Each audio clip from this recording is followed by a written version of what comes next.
ये final Hunter exam है जहां सिर्फ सबसे प्रॉमिसिंग कैंडिडेट्स इकट्ठा होते हैं अपनी वर्थ प्रूव करने के लिए। टू पास हर एग्जामिनी को 10 ऑर्क्स ढूंढकर मारने होंगे। एग्जाम जोन लिटरली एक भट्टी जैसा है। टेम्परेचर इतना ज्यादा है कि ज्यादातर कैंडिडेट्स को सांस लेने में भी स्ट्रगल होता है और पसीना उनके चेहरे से बहते रहता है। लेकिन ये बंदा अलग है। जहां सब लोग मुश्किल से खड़े हैं वहां इसके चेहरे पर एक बूंद पसीना तक नहीं। पहले के टेस्ट्स उसकी स्ट्रेंथ को मेजर ही नहीं कर पाए। हर मैजिक स्फीयर उसके छूने की देर में ही फट जाता था। जैसे ही एग्जाम शुरू होता है हर तरफ केओस मच जाता है। ज्यादातर कैंडिडेट्स बुरी तरह फेल हो जाते हैं और खुद मॉन्स्टर्स का शिकार बन जाते हैं। जो खुद को एलीट बोलते हैं वो भी मुश्किल से कुछ ऑर्क्स मार पाते हैं।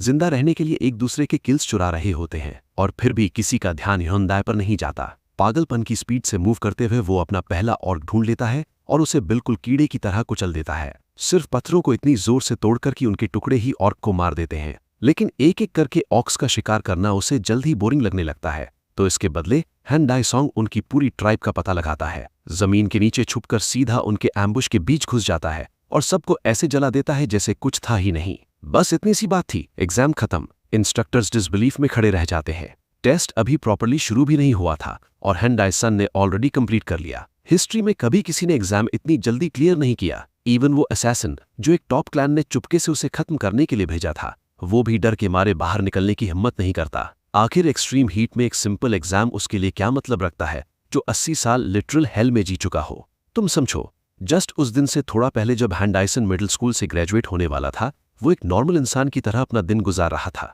चलते हुए अचानक उसका पैर फिसल जाता है।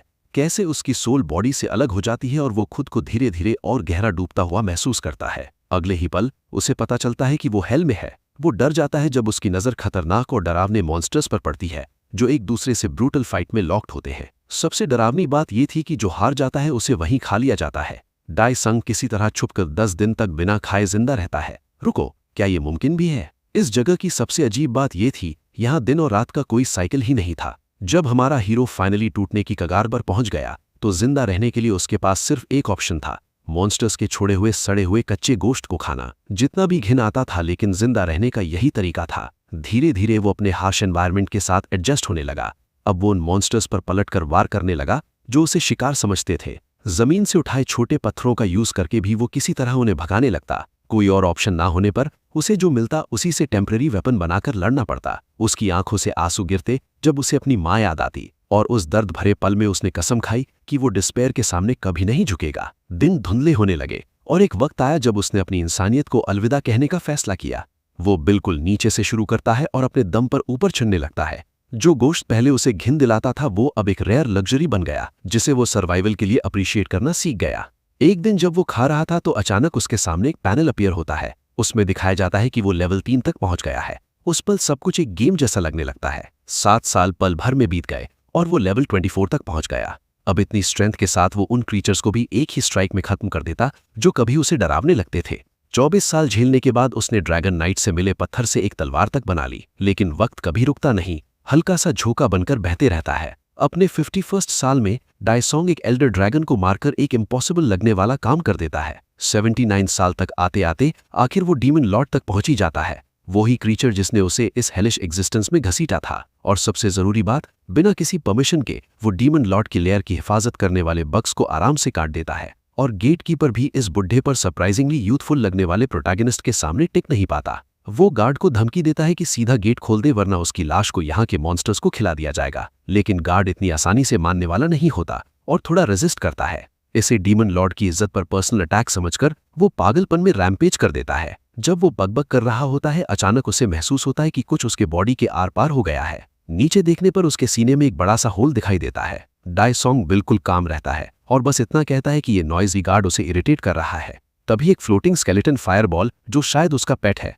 पूछता है क्या उसे डर नहीं कि डीमन लॉर्ड अपने गार्ड की मौत का बदला लेगा और क्या वो सच में हेल पर कब्जा करना चाहता है। लेकिन वो फायरबॉल की बात को इग्नोर कर देता है और कहता है कि उसे किसी स्टूपिड रूलर बनने में कोई इंटरेस्ट नहीं। वो बताता है कि 80 साल हो गए जब से उसे यहाँ लाया गया और हर मॉन्स्टर जिसे वो मिला अपनी अलग कहानी और वजह के साथ रिमार्केबल था। इसीलिए वो डीमन लॉर्ड से मिलकर पूछना चाहता है कि उसे यहाँ क्यों लाया गया। फायरबॉल को उसका तरीका थोड़ा फूलिश लगता है और कहता है शायद ज्यादा पोलाइट तरीका भी हो सकता था। वो सजेस्ट करता है कि उसे घुटनों पर गिरकर माफी मांगनी चाहिए, लेकिन वो अपनी जगह से नहीं हिलता और कहता है कि बिना कंसेंट यहाँ लाकर जो दर्द दिया गया उसका जवाब वो वायलेंस से ही देगा। इतना कहकर वो अपनी तलवार पकड़कर डीमन लॉर्ड की तरफ चार्ज करता है और अचानक खुद को एक हॉस्पिटल में पाता है। वो घबरा जाता है, सोचता है क्या ये सब एक ड्रीम था, क्योंकि उसे अर्थ के ड्रीम्स आए हुए बहुत वक्त हो गया था। पास ही बच्चे खेल रहे होते हैं और वो समझता है कि अपने बॉडी से वो काफी वीक लगता है, अपने बॉडी को हिला नहीं पाता, तो खुद को समझाता है कि शायद ये ल्यूसिड ड्रीम है। तभी उसकी माँ दरवाजा खोलती है। अपने बेटे को 30 साल बाद जागते देखकर कांप जाती है, आंसुओं में टूटकर उसे जोर से गले लगा लेती है। लेकिन डायसोंग को यह सपना बचकाना लगता है और उसे इससे नफरत महसूस होती है। उसके सरप्राइज के लिए पता चलता है कि उसने सच में डीमन लॉर्ड को मार दिया था और हेल का एब्सोल्यूट रूलर बन गया था। जब उसका फायरबॉल कंपेनियन पूछता है अब क्या करेगा, तो एक मैसेज अपीयर होता है। पूछता है क्या वो अर्थ पर वापस जाना चाहता है। पूरे 80 साल वो बस इसी जगह से निकलना चाहता था। बिना एक पल वेस्ट किए वो ऑफर एक्सेप्ट करता है और तुरंत खुद को हॉस्पिटल में पाता है। 30 साल के कोमेटोज स्टेट से जागने के बाद डॉक्टर उसके आई रिफ्लेक्सेस चेक करता है और उसकी मां को पॉजिटिव सिग्नल देता है कि रिहैबिलिटेशन से वो जल्द ही ठीक हो जाएगा। मां के लिए ये ब्लेसिंग है, लेकिन डायसोंग के लिए ये कर्ज जैसा लगता है।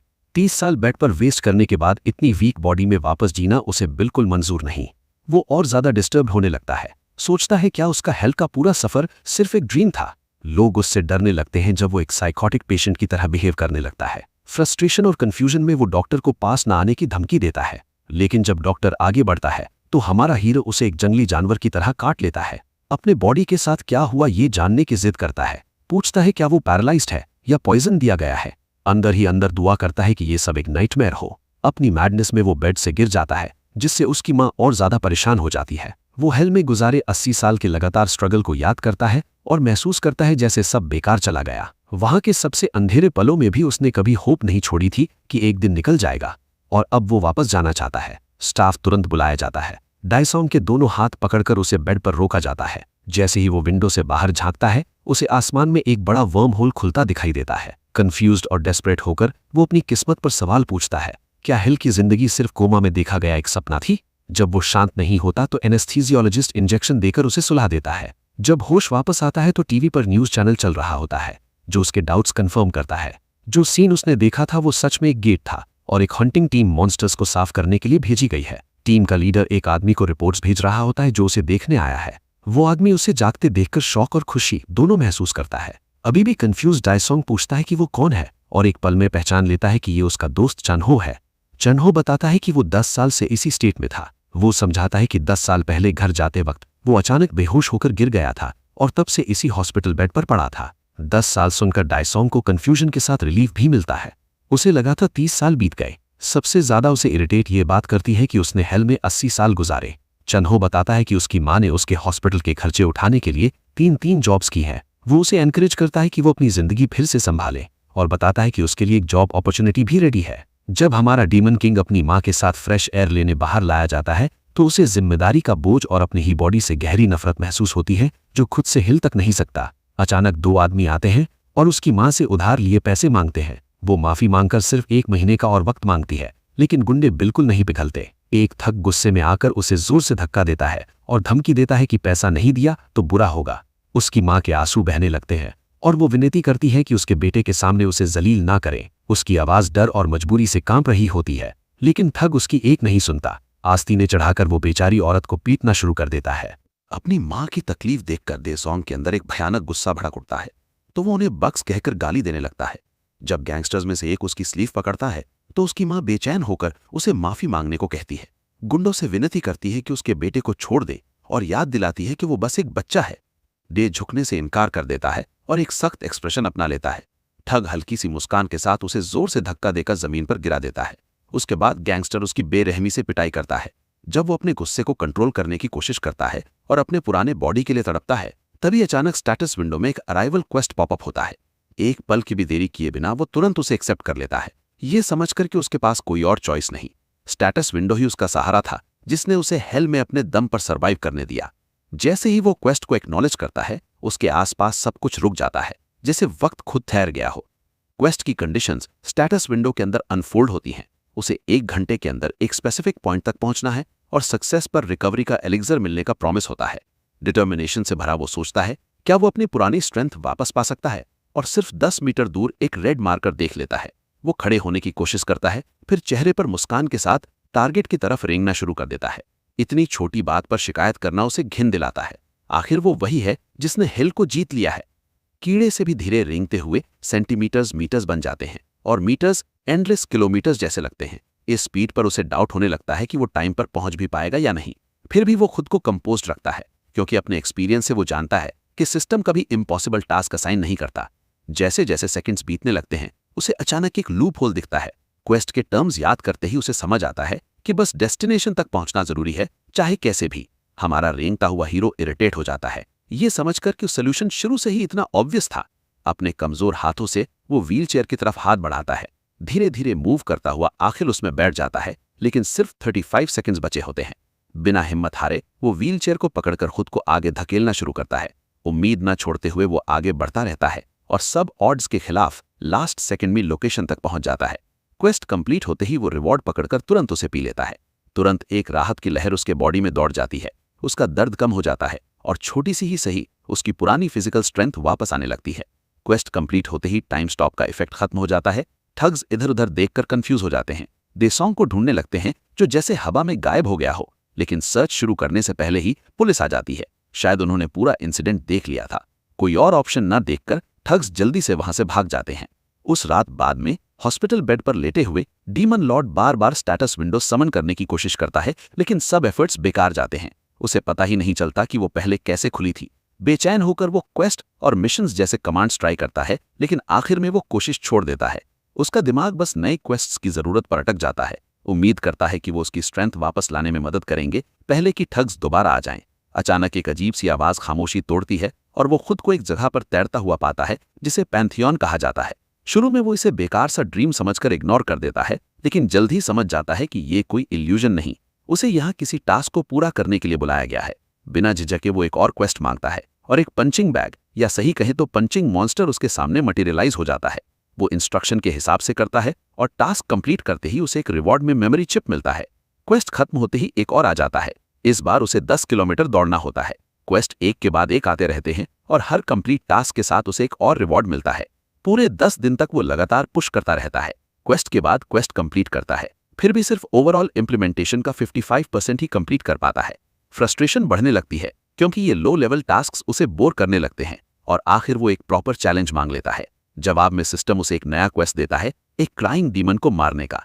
अचानक उसके सामने बिजली गिरती है और क्राइंग डीमन मटीरियलाइज हो जाता है। ये सो कॉल्ड डीमन याद करता है कैसे पहले इस ओपोनेंट से लड़ते वक्त वो मौत के कितने करीब आ गया था, और रीमैच का चांस मिलते ही एक्साइटमेंट से भर जाता है।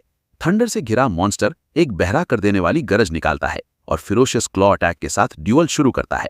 देसोंग मुश्किल से टाइम पर डॉज करता है, ये जानते हुए कि एक भी स्ट्राइक उसे टुकड़े टुकड़े कर देगी। वो आगे बढ़कर अटैक करने की कोशिश करता है, लेकिन मॉन्स्टर आराम से उसे हटा देता है और वो जमीन पर जा गिरता है।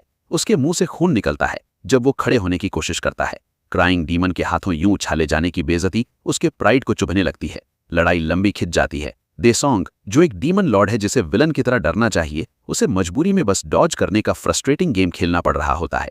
लेकिन आखिर उसकी किस्मत साथ छोड़ देती है और डीमन उसे पकड़ लेता है, अपने पंजों में जोर से जकड़ लेता है। उस डेस्परेट मोमेंट में देसोंग को याद आता है कैसे उसने पहली बार में इस मॉन्स्टर को कुचल दिया था। वो लगभग भूल ही गया था कि वो सॉर्ड समन कर सकता है।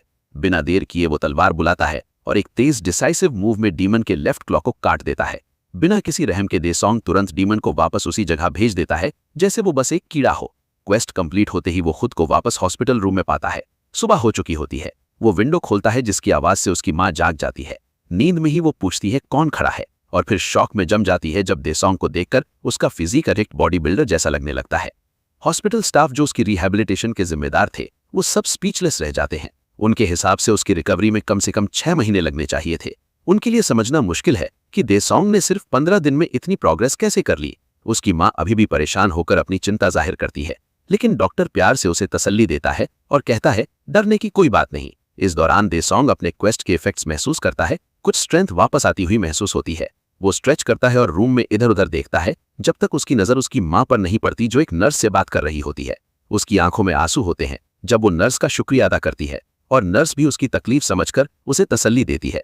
ये देखकर देसोंग को समझ आता है कि पिछले 10 साल उसकी मां के लिए कितने मुश्किल रहे होंगे। उसका दिल भर आता है और मुट्ठी भींचकर वो चुपचाप कसम खाता है कि अब जब वो वापस आ गया है तो उसे प्रोटेक्ट करेगा। वो वॉशरूम की तरफ जाता है और चिल्लाता है पैंथियन, तुरंत उसकी सोल पैंथियन में खींच ली जाती है।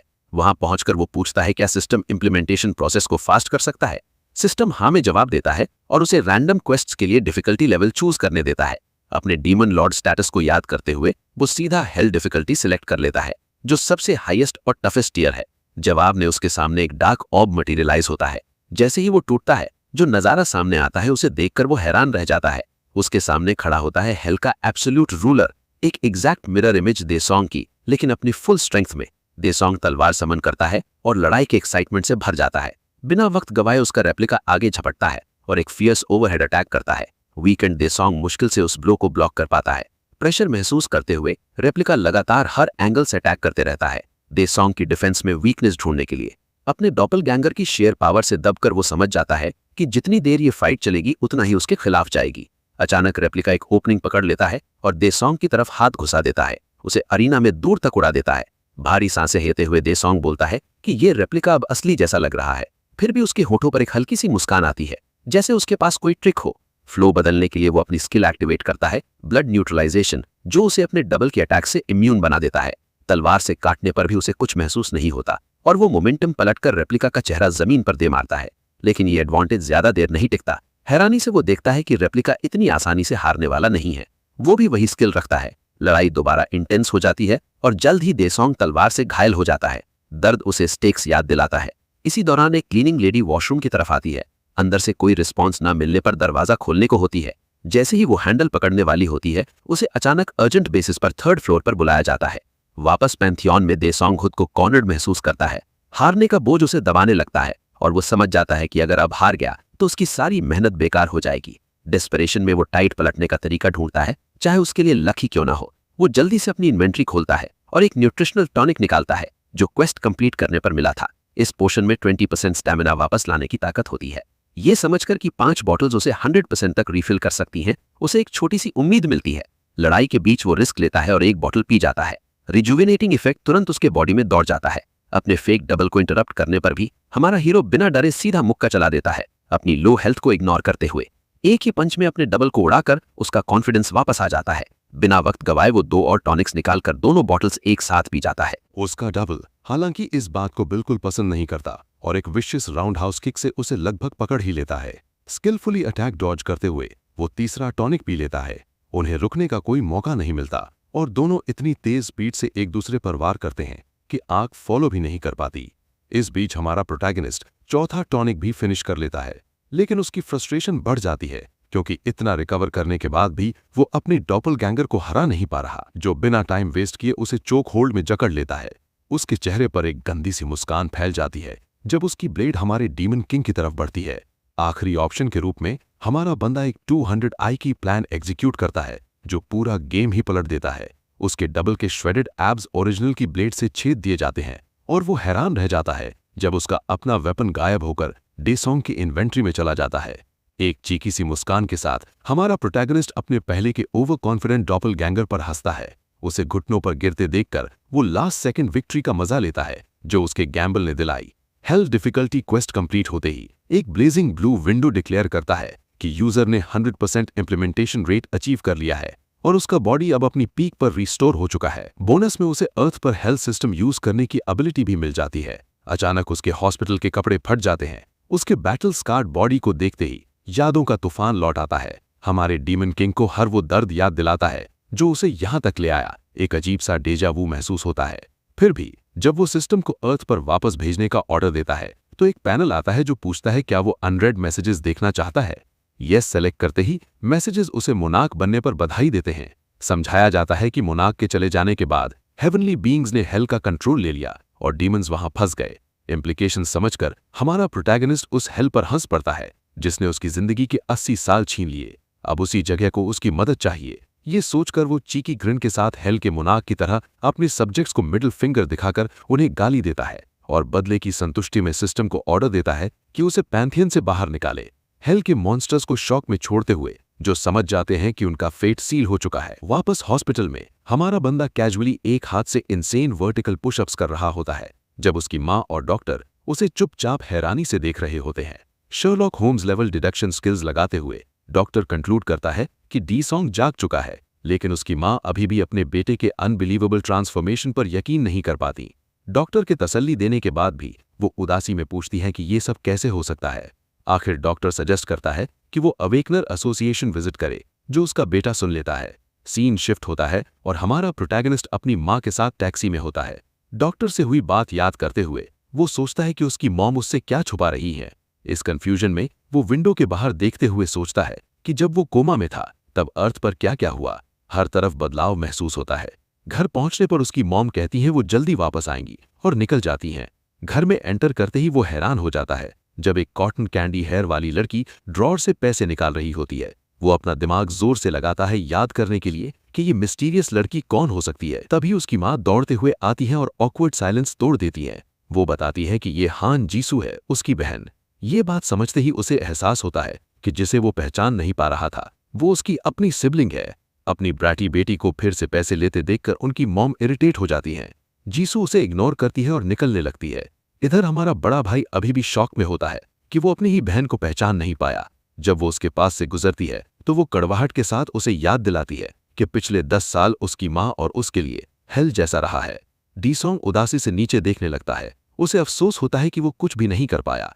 जैसे ही वो निकलने लगती है उनकी मॉम पूछती है, कम से कम बता तो जा कहाँ जा रही है। तभी एक तेज आवाज सबका ध्यान खींच लेती है।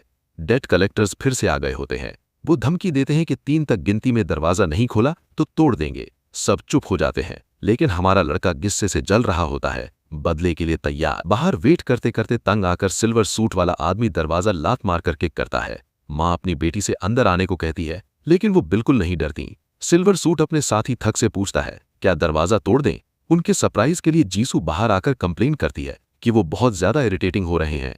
कुछ पल के लिए स्पीचलेस होकर सिल्वर सूट समझ जाता है कि ये बेटी ही है।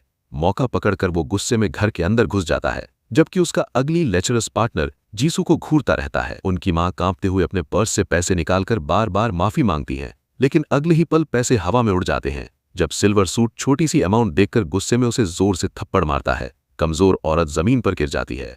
अपनी माँ को यूं ट्रीट होते देखकर हमारा हीरो गुस्से से भरकर एक ही पंच में सिल्वर सूट को हवा में उड़ा देता है। मोटा और अगली थग समझ ही नहीं पाता क्या हो रहा है, जबकि पहले एरोगेंट सिल्वर सूट अब अपने डैडी को रोकर कंप्लेन कर रहा होता है। थग शॉक में खड़ा रह जाता है जब हमारा डीमन किंग दोनों का शुक्रिया करता है कि वो सीधा उसके पास आ गए। छोटी सी टॉन्ट के बाद वो थग को जबड़े से पकड़ लेता है और अपनी माँ के लिए उसे अच्छी तरह पीटने की तैयारी करता है। वो उसके चेहरे पर थप्पड़ मारता है, न 5 न 10 बल्कि 100 बार, जब तक वो ब्रूट दर्द में गिर नहीं जाता। पिटा हुआ और खून से भीगा थग एक वुडन चेयर देख लेता है।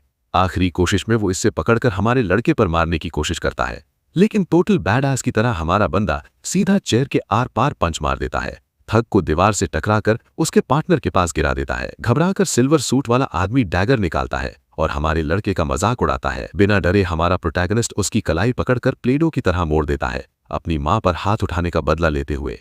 आदमी दर्द से चीखने लगता है। अपना बेकार हो चुका हाथ पकड़कर उगली फैट थग उसे वार्न करता है कि वो बच नहीं पाएगा। इन दोनों से भी ज्यादा सैवेज हमारा डीमन किंग एक सिंपल सोल्यूशन बताता है, कोई गवाह न छोड़ो। जैसे ही वो थग को खत्म करने वाला होता है, अपनी माँ की चीख सुनकर जम जाता है। वो उसे रुकने की भीख मांगती है और दोनों डेट कलेक्टर्स आंसुओं में भागते हुए घर से निकल जाते हैं। वो लड़खड़ाते हुए अपनी कार तक पहुंचते हैं और शौक में बात करते हैं कि एक हॉस्पिटलाइज्ड लड़का 10 साल कोमा में रहने के बाद इतना स्ट्रांग कैसे हो गया। अपनी जॉब फेल होने के डर से सिल्वर सूट वाला घबरा कर पूछता है, अब क्या करे? जख्मों को संभालते हुए मोटा आदमी बात बदलने की कोशिश करता है, लेकिन सिल्वर सूट उसे रोक देता है क्योंकि उसने अभी अभी डी-सॉन्ग की बहन को देख लिया है। वापस घर पर मॉम बताती है कि जब वो गिरा था तो उसे घर और स्टोर बेचना पड़ा। वो आगे बताती हैं कि जब सेविंग्स खत्म हो गईं तो उसे 3 अलग अलग इंस्टीट्यूशन से लोन लेना पड़ा। ओरिजिनल अमाउंट से ज्यादा इंटरेस्ट बढ़कर इतना हो गया कि वो चुकाना नामुमकिन सा हो गया। जीसू के बारे में जानने पर हमारा प्रोटैगनिस्ट समझता है कि उसे स्कूल छोड़कर रेस्टोरेंट में काम करना पड़ा ताकि कर्ज चुका सके। आंखों में आंसू लेकर उसकी माँ बताती है कि जीसू दिन रात मेहनत करती रही सिर्फ उसे सपोर्ट करने के लिए। डी-सॉन्ग अपने दांत भींच लेता है और अफसोस करता है कि उसे स्कूल नहीं छोड़ना चाहिए था।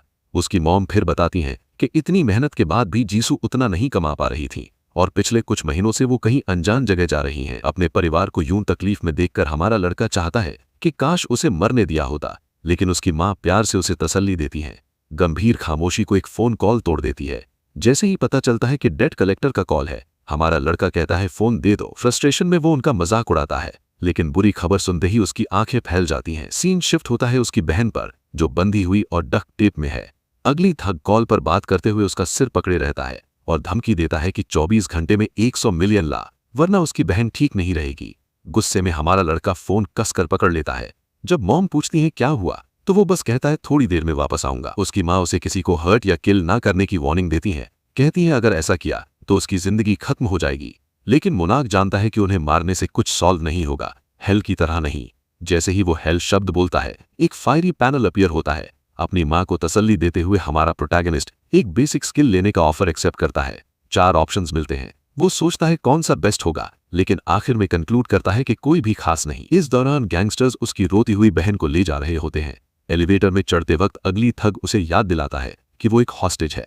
अचानक स्पार्क्स निकलते हैं और लाइट्स बंद हो जाती हैं। एलिवेटर रुक जाता है। अपने पैर के पास स्पार्क्स देखकर मोटा आदमी घबरा जाता है। जब हमारा प्रोटैगनिस्ट मैजिक की तरह वहां अपीयर हो जाता है, वो सार्कास्टिकली कहता है कि वो पैसे देने आया है। पता चलता है हमारे हीरो ने शैडो रेत स्किल चुनी थी, जो टारगेट का ब्लड मिलने पर उसकी शेप लेने वाली रेत समन कर सकती है। अब जब उसने टारगेट लोकेट कर लिया तो रेत सिल्वर सूट वाले का सिर मेटालिक वॉल से दे मारती है। इधर अगली आदमी पैनिक कर जाता है, ये समझकर कि डी सॉन्ग शुरू से हिडन अवेकनर था। उसकी बहन भी शॉक में आ जाती है, लेकिन रेत अनजान बनकर एक्ट करता है। जैसे ही एलिवेटर के डोर्स खुलते हैं, मोटा आदमी बाहर लड़खड़ाते हुए निकलकर गैंग मेंबर्स को बताता है कि एक अवेकनर घुसाया है। लेकिन वो और बोल पाता उससे पहले ही उसकी गर्दन पर एक तेज स्ट्राइक पड़ती है और वो जोर की आवाज के साथ गिर जाता है। अपने एरिया में इंसल्ट होने पर गैंगस्टर्स अपने वेपन्स निकाल लेते हैं। रेत उनका खौफनाक स्वागत करता है और पहला बंदा अटैक करने आता है, लेकिन तुरंत उसके पीछे टेलीपोर्ट होकर एक किक से उसे बेहोश कर दिया जाता है। इस तरह इलेक्ट्रिक डाइसोंग पूरे मॉब में तबाही मचा देता है। आखिर में सिर्फ एक बंदा बचता है। वो जीसू के पास जाकर चेक करता है कि वो ठीक है। वो जल्दी से उसकी रस्सी और टेप हटा देता है और उसे घर जाने को कहता है, लेकिन वो अपने प्यारे भाई के लिए चिंता जताती है। एक ठंडी ऑरा के साथ वो उसे यकीन दिलाता है कि अपना काम खत्म करने के बाद वो उससे मिलने आएगा।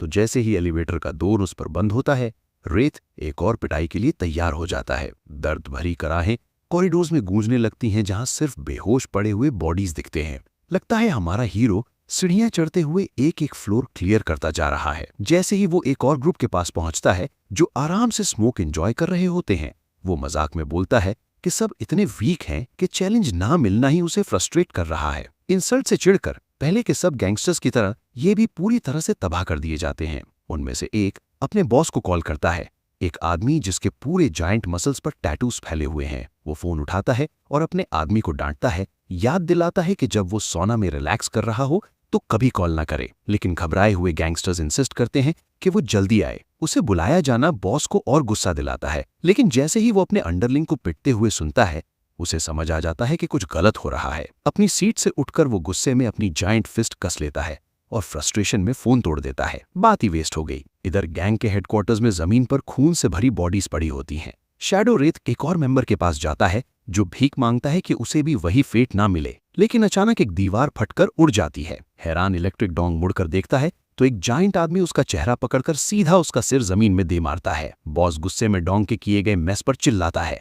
इस दौरान हमारा हीरो सोचता है कि उसकी माँ और बहन उसकी पावर से ज्यादा हैरान भी नहीं हुई। ये समझकर कि उस जैसे और लोग भी मौजूद हैं, उसकी शैडो रेत पावर्स उसे सेफली रिट्रीट करने देती हैं। बॉस हैरान हो जाता है जब वही बंदा उसके सामने खड़ा अपने कपड़े झाड़ता हुआ दिखाई देता है, जो अकेला ही इतना केओस कर रहा था। शैडो रेत पूछता है क्या बॉस भी एक अवेकनर है। बॉस गर्व से मुस्कुराता है और वादा करता है कि वो हमारे लड़के को हेल भेजेगा। ये जाना पहचाना शब्द सुनते ही हमारा हीरो उस मस्कुलर मॉन्स्टर की तरफ आंखें तीखी कर लेता है, जिसके कपड़े उसके फिजिकल एनहांसमेंट से फट जाते हैं। हमेशा की तरह उसके साइज की परवाह किए बिना हमारा हीरो सीधा बॉस के चेहरे पर पंच मार देता है और उस जाइंट वीकलिंग का मजाक उड़ाता है। दीवार में धंसा हुआ बॉस कहता है कि वो इतनी आसानी से हारा नहीं और गुस्से में उठकर काउंटर अटैक करता है, लेकिन तुरंत उसके चिजल चेहरे पर एक किक पड़ती है और वो फिर दब जाता है। लगातार किक्स की बारिश के साथ हमारा बंदा उसे पीटते हुए समझाता है कि असली हेल्प क्या होता है और कितनी मिजरी देता है। इस बीच जायंट आदमी बस बचने के बारे में सोचता है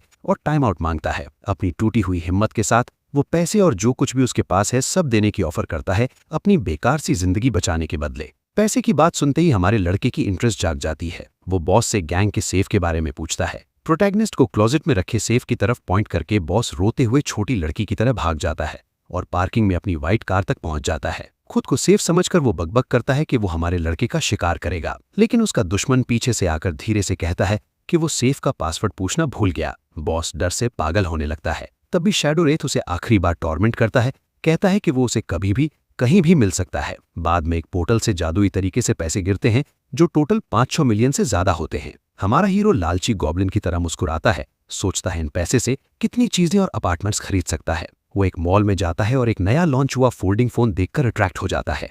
शॉपकीपर बताता है कि उसकी प्राइस 2.99 मिलियन है। क्यूरियोसिटी से वो एक और मॉडल चेक करता है जो सैमसंग Z Flip जैसा लगता है। शॉपकीपर परचेज आसान करने के लिए इंस्टॉलमेंट प्लान सजेस्ट करता है, लेकिन डाइसंग बिना सोचे समझे 5 मिलियन काउंटर पर पटक देता है और दोनों मॉडल सीधा खरीद लेता है। शॉपकीपर थोड़ी शक भरी नजर से पैसे ले लेता है, जैसे उसने किसी को ठगा हो या ज्यादा चार्ज किया हो। हमारा डेविल घर आता है और कैजुअली अपनी शॉपिंग रख देता है। जब उसकी माँ उसे खाने के लिए बुलाती है, वो कहता है उसे बाहर जाना है। वो पूछ भी नहीं पाती कि कहाँ जा रहा है कि वो गायब हो जाता है। असल में उसके दोस्त ने डिनर के लिए रेस्टोरेंट बुलाया होता है। चन हो उसके ट्रांसफॉर्मेशन से विजिबली हैरान हो जाता है, क्योंकि कुछ ही दिन में उसका फिजिक बहुत बदल चुका है। दोनों ड्रिंक शेयर करते हुए खाना शुरू करते हैं। चन हो बात छेड़ता है और डेसंग से उसके फ्यूचर प्लान्स के बारे में पूछता है, याद दिलाता है कि अब वो केयर फ्री स्कूल किड्स नहीं रहे। लेकिन डेसंग बात को मोड़ देता है और पूछता है 500 मिलियन में कितने अपार्टमेंट्स खरीदे जा सकते हैं। चन हो थोड़ा सरप्राइज होकर पूछता है, क्या डोंग के पास सच में इतना पैसा है? फिर तुरंत इन्फ्लेशन की बात करने लगता है।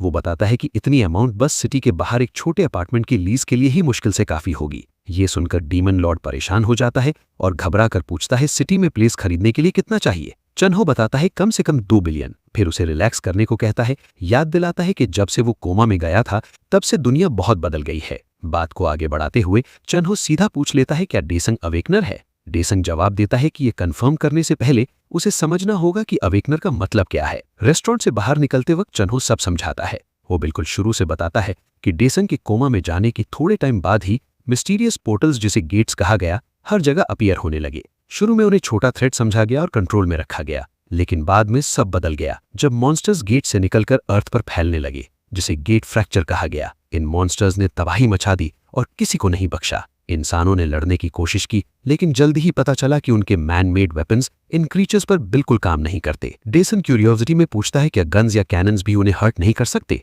चन हो कंफर्म करता है कि नॉर्मल वेपन्स बिल्कुल बेकार थे। वो आगे बताता है कि वक्त के साथ एक नया वेपन डिस्कवर हुआ, स्पेशल ऑरा वेपन्स, जो मॉन्स्टर्स के बाई प्रोडक्ट से बने थे और उन पर इफेक्टिव थे। जो लोग उन्हें यूज कर सकते थे उन्हें अवेकनर कहा गया। वो हीरोज जिन्होंने ह्यूमैनिटी के नियर एक्सटिंक्शन के वक्त फ्रंट पर खड़े रहे। Necessity is the mother of invention बिल्कुल सच साबित हुआ जब मैनकाइंड ने सर्वाइव करने के लिए अडैप्ट किया। इंप्रेस करने के लिए डीमन लॉर्ड अपना कटिंग एज फोल्डेबल फोन निकालकर चन हो को दिखाता है, लेकिन उसका कॉन्फिडेंस टूट जाता है जब पता चलता है कि ऐसे फोन्स अब फ्री में दिए जा रहे हैं। उसे समझ आता है कि वो ठग लिया गया। शर्मिंदगी में वो चुप हो जाता है और अपने दोस्त को नहीं बताता कि उसने कितने पैसे दिए। चन हो बात को वापस अवेकनेस पर ले आता है और बताता है कि चाहे ऑरा वेपन ना भी यूज करे, इंसान ऑरा से अपने बॉडी को स्ट्रांग बना सकता है। वो ये भी कहता है कि उसने सिर्फ डेसन का इम्प्रूव फिजिक ही नहीं, बल्कि ये भी सुना है कि उसने एक नोटोरियस थग ग्रुप को डरा दिया। डेसन हल्का ब्लफ करते हुए चन्हो से पूछता है, अगर वो अवेकनर ना होता तो क्या चन्हो उससे पैसे देता और ऐसे ही बिहेव करता? अपनी दोस्ती का फायदा उठाने की नीयत सटली दिखाते हुए चन्हो का गुस्सा भड़क उठता है, लेकिन उनका झगड़ा बढ़ने से पहले ही उनके ऊपर अचानक एक गेट फ्रैक्चर हो जाता है और मॉन्स्टर्स उनके बीच करने लगते हैं। मॉन्स्टर्स अपने वुडन वेपन्स जमीन पर पटकते हैं और जमीन भूकंप की तरह कांपने लगती है।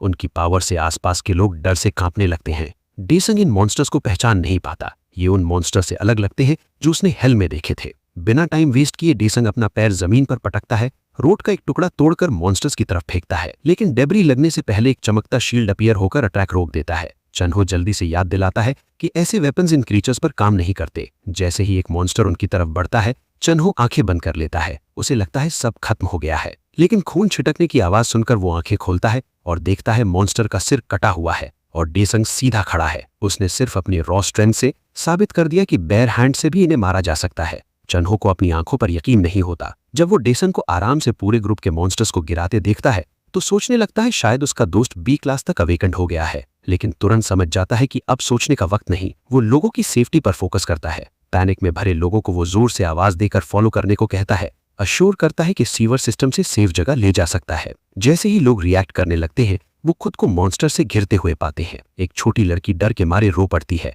और जैसे ही उस पर अटैक होने वाला होता है, चन्हो तुरंत कूदकर उसकी जान बचा लेता है। मौका देखकर डेसंग आगे बढ़कर मॉन्स्टर को खत्म कर देता है। स्मर्किंग करते हुए चन्हो का मजाक उड़ाता है कि वो उसके रास्ते में आ गया और उसे कहीं छुपने को कहता है। याद दिलाता है कि वो अभी भी ओपन में एक्सपोज्ड है। लीड लेते हुए चन्हो जल्दी से लोगों को सेफ जगह इवैक्यूएट करने लगता है। इस दौरान एक यंग व्लॉगर मौका देखकर लाइव स्ट्रीम शुरू कर देता है, जहां डेसंग अकेला मॉन्स्टर से लड़ रहा होता है। पब्लिक लाइव स्ट्रीम देखकर उसकी ब्रेवरी के लिए चीयर करने लगती है। अचानक व्लॉगर चीखकर डेसंग को पीछे देखने को कहता है, लेकिन अब देर हो चुकी होती है।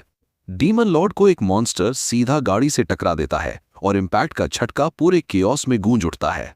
व्लॉगर जो मुस्कुराता हुआ हंस रहा होता है, बस अपने कंटेंट और व्यूज पर फोकस रखता है, ये जानते हुए कि एक हीरो को पटकता हुआ दिखाना जबरदस्त फुटेज बनेगा जो पक्का अटेंशन खींच लेगा। इस बीच भीड़ सीवर में घुसकर बच निकलती है। चैन हो छोटी लड़की को उसकी मां से मिलवाता है, जो उसे जोर से गले लगाकर आंसुओं के साथ माफी मांगती है कि वो अलग हो गई थी। एक आदमी चैन हो से पूछता है क्या वो वापस जाएगा, और वो दो हिस्सों में बढ़ जाता है। उसे समझ नहीं आता क्या करे, क्योंकि उसका दोस्त अभी भी वहां मॉन्स्टर से लड़ रहा है। सीन वापस डाइसोंग पर आता है, जो मॉन्स्टर से घिरा हुआ होता है।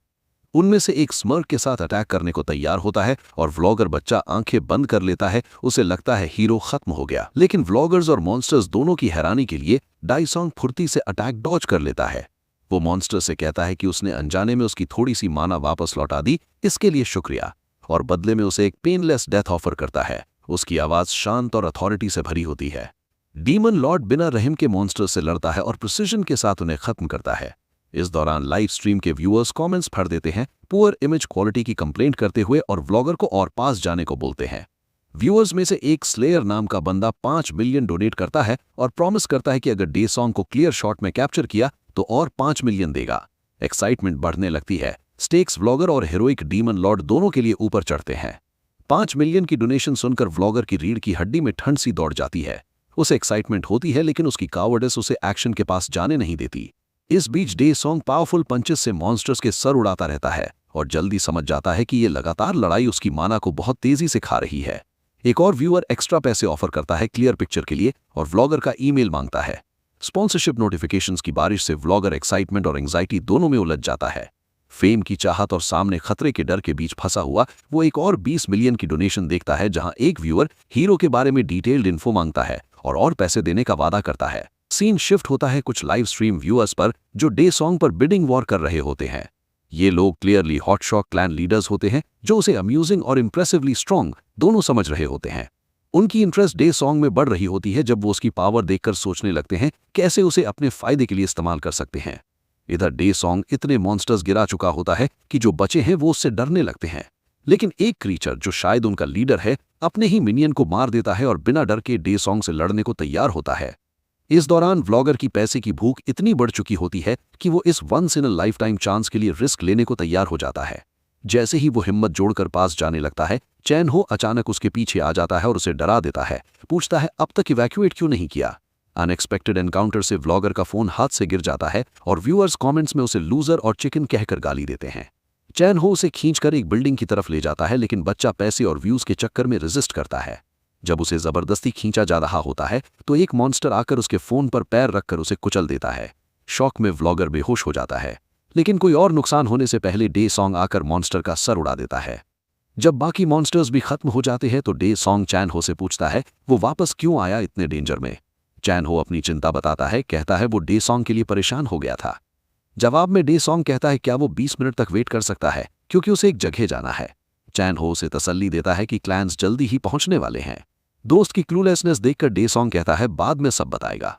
वो जल्दी से पैंथियन में एंटर करता है और चैन हो हैरान होकर देखता है कि डेसोंग खुद एक गेट खोल रहा है। वो सोचता रह जाता है कि वो खुद गेट कैसे खोल सकता है और उसके साथ आखिरी मुलाकात के बाद क्या हुआ। पैंथियन में पहुंचकर हमारा डीमन किंग अपनी बॉडी की हालत पर नाराज होता है। इतनी छोटी सी लड़ाई के बाद भी एक पैनल आता है जो बताता है कि उसकी माना सिर्फ 10% पर है। अपनी इतनी कम माना से खुश ना होते हुए वो जल्दी से उसे वापस लाने का तरीका ढूंढता है। उसे पता चलता है कि अपनी स्ट्रेंथ वापस पाने के लिए उसे अपने जर्नल में रिकॉर्ड की गई एक्सपीरियंसेस को दोबारा जीना होगा, जहां रिवॉर्ड्स उन ट्रायल्स के बराबर होंगे जो वो झेलेगा। डेजावू की लहर उस पर छा जाती है जब उसे हेल में सेन रखने वाला जर्नल याद आता है। बिना देर किए वो ट्रायल एक्सेप्ट कर लेता है। तुरंत एक जर्नल उसके सामने अपीयर हो जाता है। बुक से एनर्जी के तेज झोंके निकलते हैं और चैलेंज शुरू हो जाता है। उसकी सफरिंग की यादें उसके दिमाग में वापस भरने लगती हैं। जैसे ही जर्नल अपना कंटेंट रिलीज करता है, वो आग पकड़ लेता है और दर्द भरी यादों का कड़वा एहसास छोड़ जाता है। अपनी माना बढ़ाने के लिए हेल का रूलर पेज 16 रिक्रिएट करने का ऑर्डर देता है, जिसमें हेल के 5 दर्दनाक साल लिखे हैं। इस दौरान अर्थ पर चैन हो व्लॉगर बच्चे को ले जा रहा होता है, जो ऑकवर्डली उस हीरो के बारे में डिटेल्स निकालने की कोशिश करता है। झिझकते भरे अंदाज में वो पूछता है, वो बैड एस मॉन्स्टर फाइटर कहाँ गया? चैन हो उसे तिरछी नजर से देखता है और कहता है, कोई 20 मिलियन सिर्फ उसके दोस्त के फेस की फोटो के लिए क्यों देगा? जवाब से इंप्रेस ना होते हुए बच्चा अनजान बन जाता है, लेकिन उनकी बात एक बहरा कर देने वाली आवाज से रुक जाती है। चैन हो शांत होकर उसे चुपचाप इवैक्यूईज के पास चलने को कहता है। फोन वाइब्रेट होता महसूस कर चैन हो मैसेज पढ़ता है, जहां उसका लीडर बताता है कि वीकेंड होने की वजह से रीइंफोर्समेंट्स लेट होंगी और उसे जल्दी से एस्केप करने को कहता है। परेशान चैन हो बस यही उम्मीद करता है कि उसका डीमन हंटिंग दोस्त जल्दी वापस आ जाए। इस दौरान एक दूसरी डायमेंशन में हमारा हीरो खुद को प्रेडेटर्स के फॉरेस्ट में अपना वक्त दोबारा जीते हुए पाता है। हल्का सा हवा का झोंका गुजरता है, लेकिन आसपास की ईयरी खामोशी उसे बेचैन कर देती है। एक पैनल अपीयर होता है और उसका टास्क अनाउंस करता है, 10 वाइट कोलोसाई को सब्जुगेट करो, जो फॉरेस्ट के डिवाइन बीइंग्स हैं। अनजान डीमन किंग सोचता है उसके दुश्मन कहाँ होंगे। उसे पता नहीं होता कि उसके ऊपर एक मैसिव शैडो मंडरा रही है। रोबोट अपने टारगेट को लॉक करता है, उसकी आंखें खौफनाक लाल रोशनी से चमकती हैं और एक डैजलिंग एनर्जी बीम छोड़ देता है। खतरे को वक्त पर महसूस कर हमारा हीरो मुश्किल से बच जाता है, बस जलने से बचता है। धुंध के बीच हमारा demon king white Colossus righteous को देख लेता है, एक मशीन जिसका चेहरा शायद किसी को पसंद न हो। और जब वो इस डिवाइन क्रिएशन को देख ही रहा होता है, उसका हाथ ड्रिल की तरह हवा चीरता हुआ उसकी तरफ आता है। बिना इंप्रेस हुए वो काउंटर अटैक करता है और अपना मुक्का उस मेटल के फेस पर दे मारता है। डीमन किंग के डिस्ट्रक्टिव ब्लो का इंपैक्ट झेलकर वो जाइंट रोबोट पीछे लड़खड़ा जाता है। आखिरी डेस्परेट मूव में उसकी उंगलियां तीखी ब्लेड्स की तरह फैलकर उसे घेर लेती हैं, लेकिन वो आराम से प्रोजेक्टाइल्स डॉज कर देता है और उसके एब्डोमेन पर एक जबरदस्त पंच मार देता है। इस स्ट्राइक की ताकत से वो डिवाइन मशीन ऊपर से नीचे तक फट जाती है और सिर्फ स्क्रैप्स और धुआं छोड़ देती है। जब वो अगले चैलेंजर का इंतजार करता है तो उसकी नजर डेब्री के बीच पड़े एक अजीब रेड कोर पर पड़ती है। इस दौरान अर्थ पर चैन हो और व्लॉगर बच्चा रूफटॉप पर पहुंचते हैं, जहां उन्हें कत्ल की गई बॉडीज का डरावना मंजर दिखाई देता है। डर से जमकर चैन हो एक आदमी को देखता है जो अभी जिंदा है। वो दोनों उसके पास दौड़ते हैं। कांपते होठों से वो आदमी चैन हो को पीछे के खतरे के बारे में वॉर्न करने की कोशिश करता है। कंफ्यूज चैन हो मुड़ता है और अपने सामने एक जाइंट गॉब्लिन मॉन्स्टर को देखता है जो बड़ा वुडन क्लब पकड़े खड़ा होता है। व्लॉगर बच्चा कहता है इंजर्ड आदमी को हिला दें, लेकिन चैन हो कहता है अब देर हो चुकी है। वो बच्चे को गलत मूव न करने को कहता है और बच्चा डर के मारे पीछे देखते ही कांप उठता है। फ्रोजन बच्चे को देख चैन हो कहता है अगर मरना नहीं है तो होश में आओ। जब एक बहरा कर देने वाली गरज के साथ जाइंट मॉन्स्टर हवा में कूदकर उन्हें कुचलने को तैयार होता है, तो अब चलते हैं पैंथियन में, जहां हेल का रूलर रेड बॉल को एनालाइज कर रहा है। पता चलता है कि डिवाइन मशीन्स खुद को रीबिल्ड कर सकती हैं और हर बार और स्ट्रॉन्ग और एडेप्टेड हो जाती हैं। कई पैनल्स इस इरिटेटिंग फीचर को डिटेल में बताते हैं। जल्दी समझकर हमारा हीरो डैश करता है और कोर पर पंच मारता है, लेकिन जेली की तरह वो अटैक को वापस कर देता है। 3% रेस्टोरेशन पर वो कोर पर वार करता है, विजिबल इरिटेशन के साथ। रेज से भरे पावरफुल पंच से वो बस कुछ लाल बिजली के स्पार्क्स ही निकाल पाता है। हेल का मोनार्क लगातार अटैक करता रहता है, लेकिन कोर की रिकवरी स्मूथली चलती रहती है। लेकिन जैसे ही रेस्टोरेशन 70% के पास पहुंचती है, एरर अलार्म्स बजने लगते हैं। और जैसे ही हमारा बंदा फाइनल डिसाइसिव ब्लो देने को होता है, एक लेजर बीम उसके पास से निकल जाती है, बस थोड़ा सा मिस करते हुए। वो मुड़कर देखता है और समझ जाता है कि वो पूरे टाइम रोबोट से घिर चुका था। कलोसाई एक परफेक्टली कोऑर्डिनेटेड अटैक में हर डायरेक्शन से फायर करते हैं। निंजा जैसी एजिलिटी से लेजर की बैराज डॉज करते हुए वो समझ जाता है कि वो कितनी खतरनाक सिचुएशन में फंस चुका है। और बुरी बात यह कि कोर चुपचाप 98% तक पहुंच चुका होता है। फिर भी हेल का रूलर हार मानने को तैयार नहीं। हर तरफ से आ रहे लेजर्स के बीच घुसते हुए वो लास्ट सेकंड पर कोर तक पहुंचकर उसे तोड़ देता है।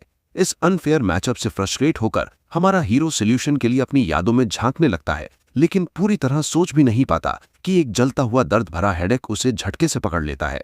किस्मत और थोड़ी सी प्लॉट आर्मर से रोबोट्स उस मोमेंट को इग्नोर कर देते हैं और इसी दौरान पुरानी यादें वापस उभरते ही वो इन बदसूरत मशीन्स को सही सबक सिखाने का प्लान बना लेता है। इस बीच अर्थ पर चोंग हो और व्लॉगर बच्चा जान बचाकर भागते हैं।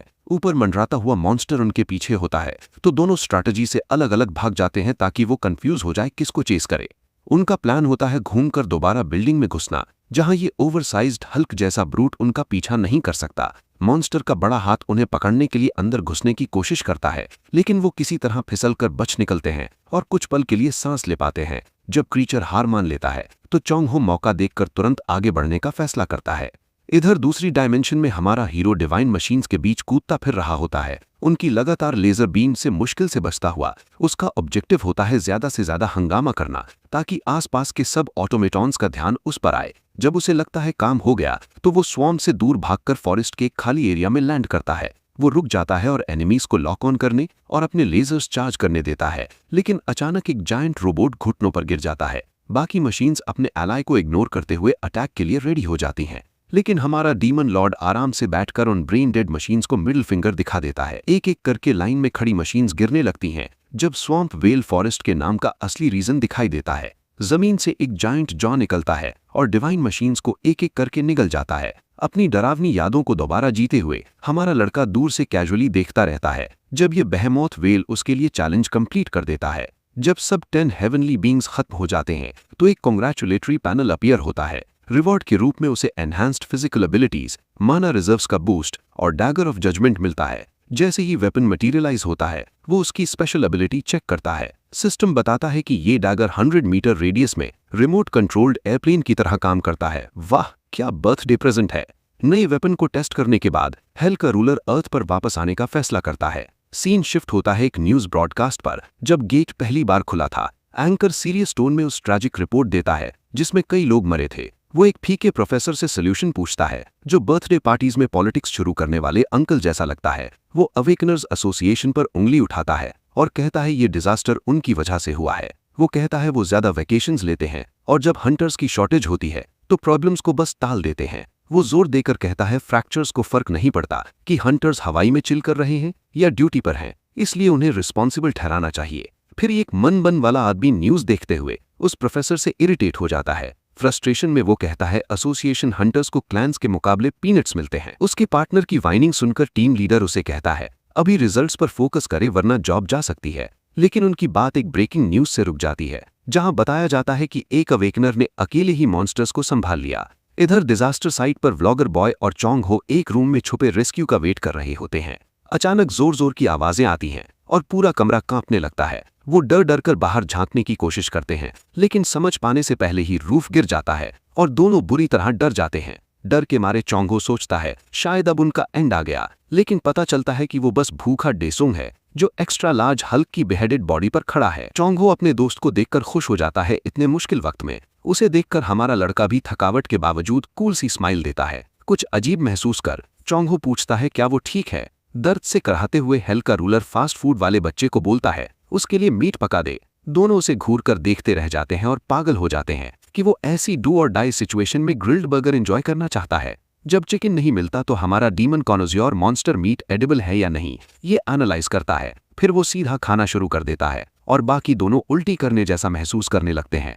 खुशकिस्मती से एक सोल्जर आ जाता है और व्लॉगर बॉय खुशी से पागल हो जाता है कि वो बच जाएगा। जब हमारा हीरो चुपचाप अपना मील एंजॉय कर रहा होता है तो सोल्जर उसकी तरफ देखकर हैरानी से बोलता है, लेकिन रियलाइज होने से पहले कि वो मॉन्स्टर गट्स खा रहा है, चोंग हो आगे बढ़कर उसका ध्यान हटा देता है। अपने दोस्त का इंट्रोडक्शन देकर वो हमारे भूखे हीरो को साइड ले जाकर कहता है पेट भरकर खा ले। बाद में सोल्जर अपना एटीट्यूड चेंज करके कहता है वो लोग सीधा नहीं जा सकते, तो चोंग हो प्राउडली अपना क्लैन आईडी कार्ड दिखाता है। उसका क्लैन स्वैग देखकर सोल्जर मुस्कुराता है और उन्हें सेफ जगह ले जाने को रेडी हो जाता है। दूसरी तरफ मन बन वाला बंदा मॉन्स्टर के कटे हुए बॉडीज देखकर उल्टी कर रहा होता है। टीम लीडर इरिटेट होकर उसे कहता है जमीन पर कीड़े की तरह मत पड़ और सर्वाइवर्स डाउन। मन बन तुरंत एक सोल्जर को रिस्ट्रिक्टेड एरिया में घुसने के लिए मना लेता है क्योंकि वो एसोसिएशन हंटर है।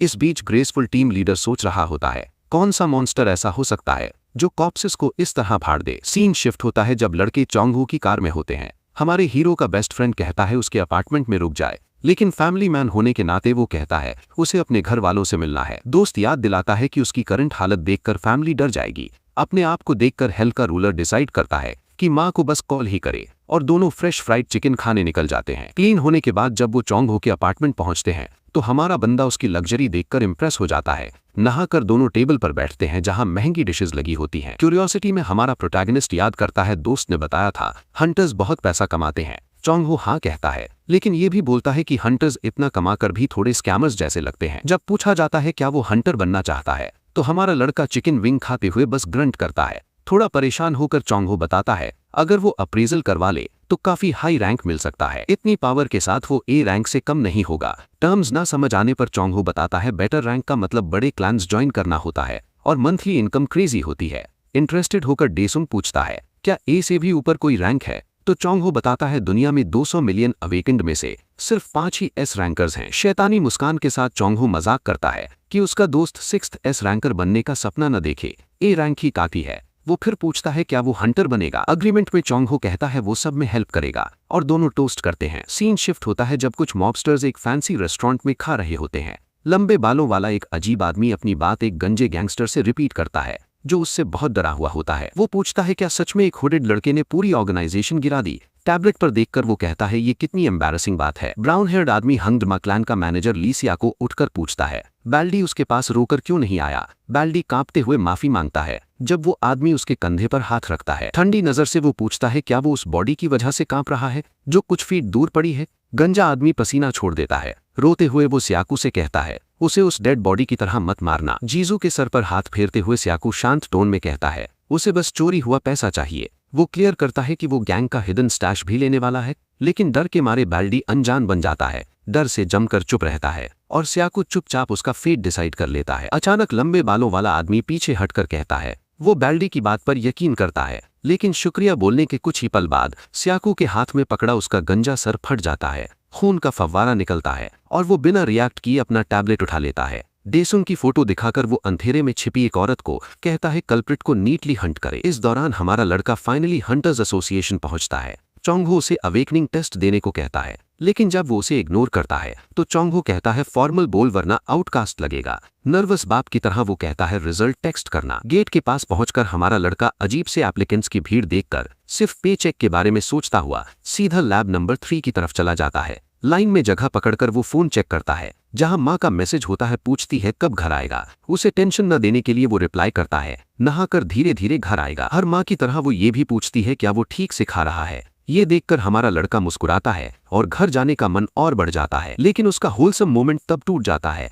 जब क्लर्क कहता है अब उसकी टर्न है और एक पागल सा बूढ़ा आदमी चिल्लाने लगता है कि वो अवेकेंड है। एम्प्लॉइज बार बार समझाते हैं मीटर ठीक काम कर रहा है, लेकिन वो बूढ़ा आदमी अपनी शिकायतें बंद नहीं करता।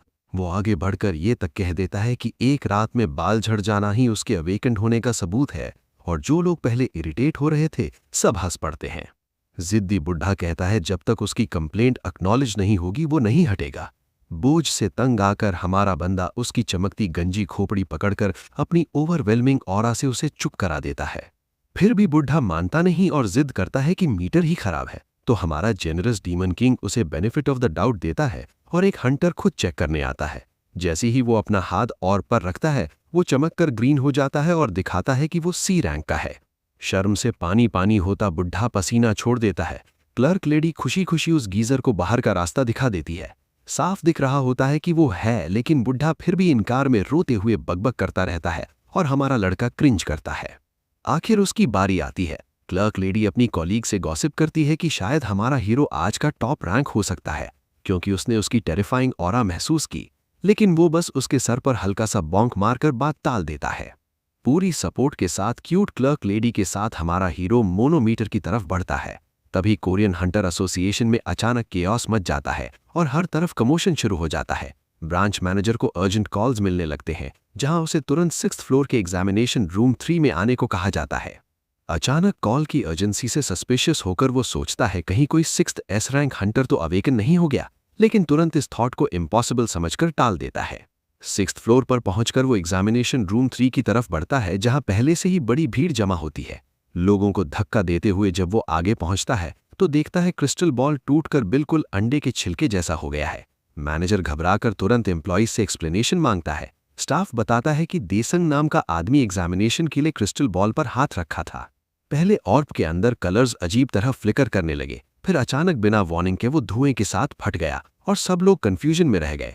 फ्रस्ट्रेशन में मैनेजर कहता है शायद मीटर डिफेक्टिव होगा, लेकिन स्टाफ बताता है कि उन्होंने 3 अलग क्रिस्टल मीटर्स ट्राई किए और तीनों का वही हाल हुआ। ये सुनकर मैनेजर मान लेता है कि सब डिफेक्टिव होना मुमकिन नहीं। इधर हमारा लड़का टेंशन में सोच रहा होता है कहीं उससे 3 टूटे क्रिस्टल बॉल्स का पैसा न भरना पड़े। इसी फिक्र में वो मैनेजर से अपने रिजल्ट के बारे में पूछता है, लेकिन मैनेजर खुद कंफ्यूज्ड होता है। वो देसंग को बताता है कि और मीटर्स यूज करने से भी शायद वही एक्सप्लोजन हो सकता है, और ये पहली बार है जब उन्होंने ऐसी अनयूजुअल सिचुएशन देखी है, इसलिए उन्हें बॉर्डरलाइन जजमेंट लेना पड़ेगा। वो समझाता है कि जब क्रिस्टल बॉल प्रॉपर असेसमेंट नहीं दे पाती तो लाइसेंस टेस्ट के रिजल्ट्स ही इवैल्यूएशन के लिए काफ़ी होंगे। नॉर्मल केसेस में टेस्ट बस एक पार्ट होता है रैंक डिसाइड करने का, लेकिन देसंग के केस में वही फाइनल डिसाइडिंग फैक्टर होगा। देसंग अभी भी अनश्योर होता है और लाइसेंस टेस्ट की रिलायबिलिटी पर सवाल उठाता है। तभी एक स्टाफ मेंबर डिटेल में सिस्टम समझाता है और उसे तसल्ली देता है कि चिंता की बात नहीं। अब और कुछ करने को न बचा तो डीमन लॉर्ड सर हिलाकर प्रपोजल एक्सेप्ट करता है और चुपचाप वहां से निकल जाता है। ब्रांच मैनेजर अब भी परेशान होता है और जो हुआ उसे समझने की कोशिश करता है। इस बीच क्लर्क, जो पहले क्रिस्टल बॉल के मैकेनिज्म की बात कर रही थी, एक थियरी देती है। वो कहती है शायद क्रिस्टल बॉल एक सर्टेन थ्रेशोल्ड से ज्यादा पावर मेजर ही नहीं कर पाती। मैनेजर क्यूरियोसिटी से पूछता है क्या वो कह रही है कि देसन SSS रैंक हो सकता है। क्लर्क हाँ में सर हिलाती है, लेकिन उसका कॉलीग तुरंत मजाक उड़ा देता है और कहता है दुनिया में कुछ भी मुमकिन हो सकता है, लेकिन देसंग का SSS रैंक होना उसे मुश्किल लगता है। सीन शिफ्ट होता है जब देसंग एसोसिएशन बिल्डिंग से बाहर निकलता है, अभी भी जो हुआ उसके बारे में सोचता हुआ। तभी उसका फोन बजता है और दूसरी तरफ चानहो होता है।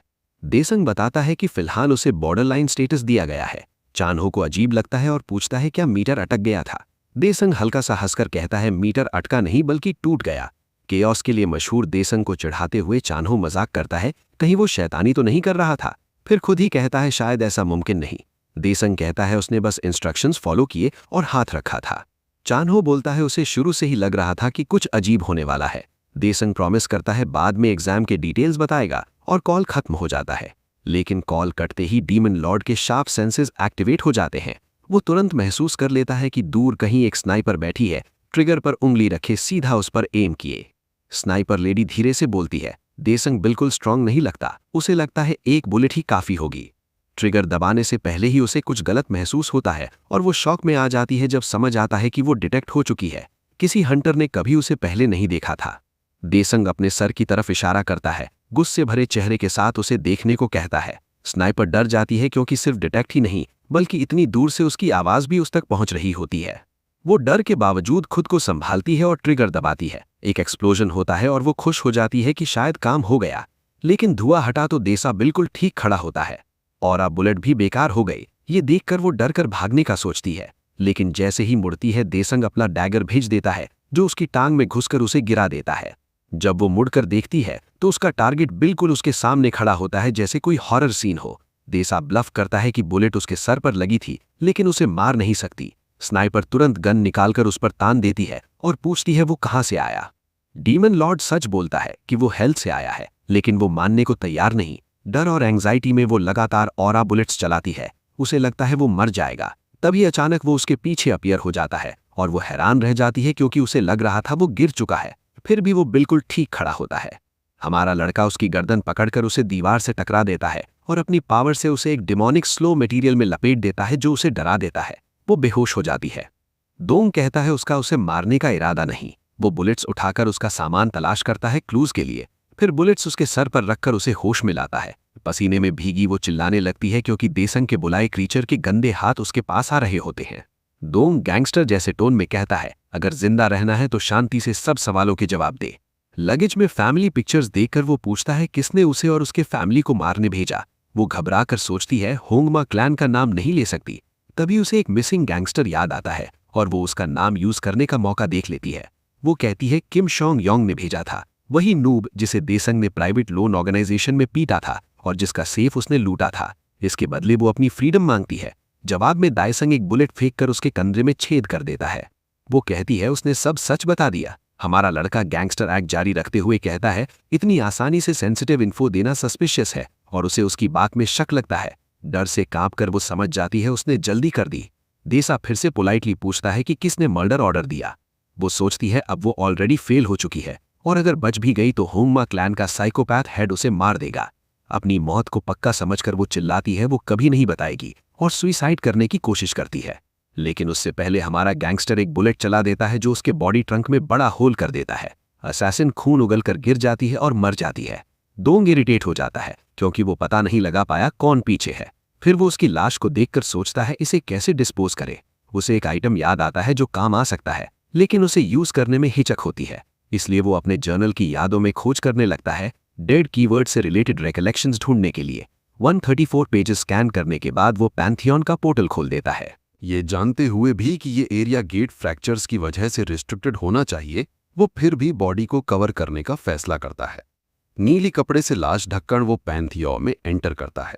अंदर पहुंचते ही उसका वेलकम होता है और वो सिस्टम से कहता है जर्नल का 134th पेज रिक्रिएट करे जहां सोल प्रिजन रिकॉर्ड हुआ था। जैसे ही वो यादों को खंगालता है, उसे याद आता है कि सोल प्रिजन हेल के 15 रूलर्स में से एक घोस्ट किंग का प्राइमरी वेपन था। उसे अपनी फाइट याद आती है और वो समझता है कि जो वेपन उसने लिया था वो एक आर्टिफैक्ट है जो अपने खून से इम्ब्यू करने पर डेड को समन कर सकता है।